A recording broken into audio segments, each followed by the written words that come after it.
Shalom sahabatku, mari kita siapkan hati kita untuk dapat merenungkan kebenaran firman-Nya di pagi hari ini, yaitu membedakan suara pembapaan. Mari kita buka Alkitab di dalam kitab 2 Tawarik 18 ayat pertama sampai dengan yang ketujuh.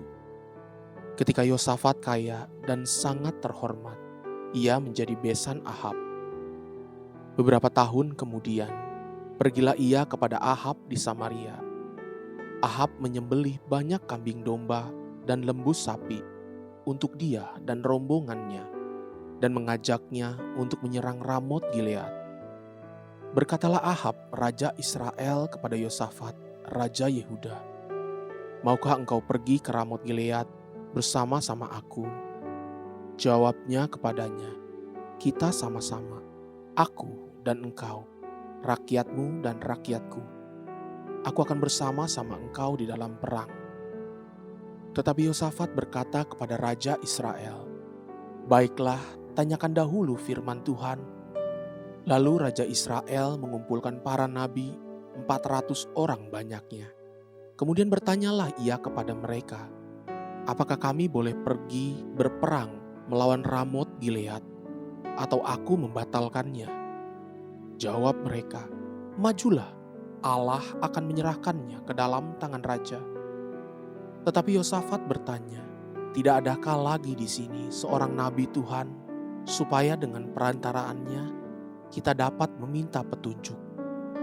Jawab raja Israel kepada Yosafat, "Masih ada seorang lagi yang dengan perantaraannya dapat diminta petunjuk Tuhan.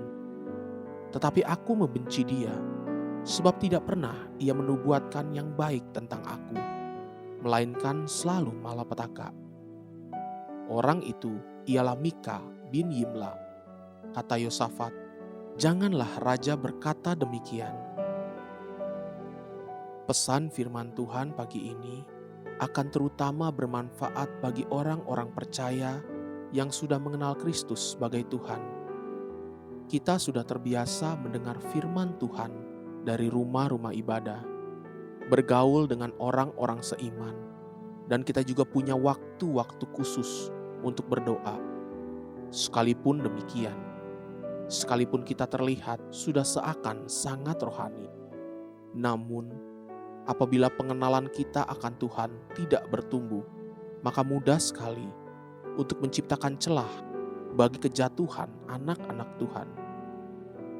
Perhatikan apa yang terjadi dengan Raja Ahab, raja Israel.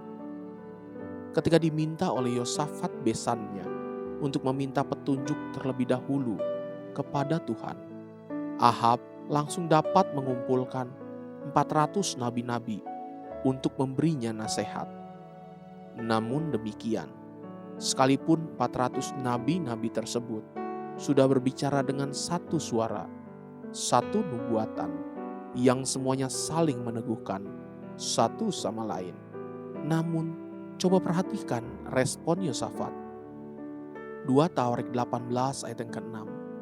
Tetapi Yosafat bertanya, "Tidak adakah lagi di sini seorang nabi Tuhan, supaya dengan perantaraannya kita dapat meminta petunjuk?" Coba saudara bayangkan, seandainya ke-400 nabi tersebut adalah para pendeta dari berbagai sinode di zaman ini.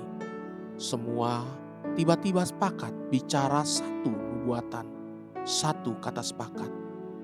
Namun demikian, setelah mendengar perkataan nabi-nabi tersebut, presiden tiba-tiba berkata, "Tidak adakah lagi di sini seorang nabi Tuhan, supaya dengan perantaraannya kita dapat meminta petunjuk?" Bagaimana kira-kira perasaan para 400 nabi-nabi tersebut? Semua perkataan mereka seperti sama sekali tidak dipandang oleh Yosafat, raja Yehuda, tapi sangat dipandang oleh Ahab, raja Israel. Sampai akhirnya Mika dipanggil untuk berbicara. Namun sekalipun Mika sudah mengatakan kebenaran firman Tuhan, Ahab tetap pergi berperang, dan Mika malah ditampar dan dipenjarakan. Itulah peperangan yang merenggut nyawa Raja Ahab. Satu kebenaran yang sangat menarik untuk kita perhatikan dalam peristiwa ini, bagaimana Yosafat bisa mendeteksi suara 400 nabi-nabi tersebut, sehingga dia masih lagi bertanya, tidak adakah lagi di sini seorang nabi Tuhan, supaya dengan perantaraannya kita dapat meminta petunjuk. Bukankah sudah berbicara 400 nabi-nabi? Belum cukupkah itu bagi Yosafat? Ketika 400 nabi itu dipanggil, Alkitab mencatat demikian. 2 Tawarik 18 ayat yang kelima. Lalu Raja Israel mengumpulkan para nabi, 400 orang banyaknya. Kemudian bertanyalah ia kepada mereka, apakah kami boleh pergi berperang melawan Ramot Gilead, atau aku membatalkannya? Jawab mereka, majulah, Allah akan menyerahkannya ke dalam tangan raja. Ke-400 nabi-nabi itu hanya disebut sebagai nabi-nabi, bukan nabi Tuhan, seperti sebutan yang dipakai terhadap Mika. Lalu, apa perbedaan ke-400 nabi-nabi tersebut dengan Mika? Bagaimana Yosafat dapat membedakan keduanya dengan sangat akurat? Beberapa catatan penting untuk kita perhatikan. Ke-400 nabi-nabi itu sama sekali tidak berbicara atas nama Tuhan. Mereka juga tidak disebut sebagai nabi Tuhan. Mereka bahkan tidak membawa-bawa nama dan kepentingan Tuhan dalam semua perkara ini. Mereka hanya membawa kepentingan pribadi karena sudah menerima suap atau sogokan. Kita melihat bahwa Ahab hancur karena tidak memiliki pembapaan rohani.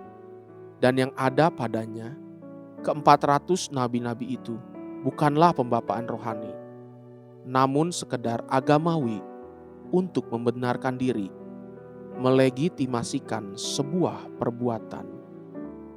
Haleluya, sahabatku, mari kita sama-sama berdoa. Bapa Surgawi, terima kasih untuk kebenaran firman-Mu pagi ini. Ajari aku untuk selalu setia dan tunduk terhadap sebuah pembapaan rohani. Amin. Jesus loves you and so do I.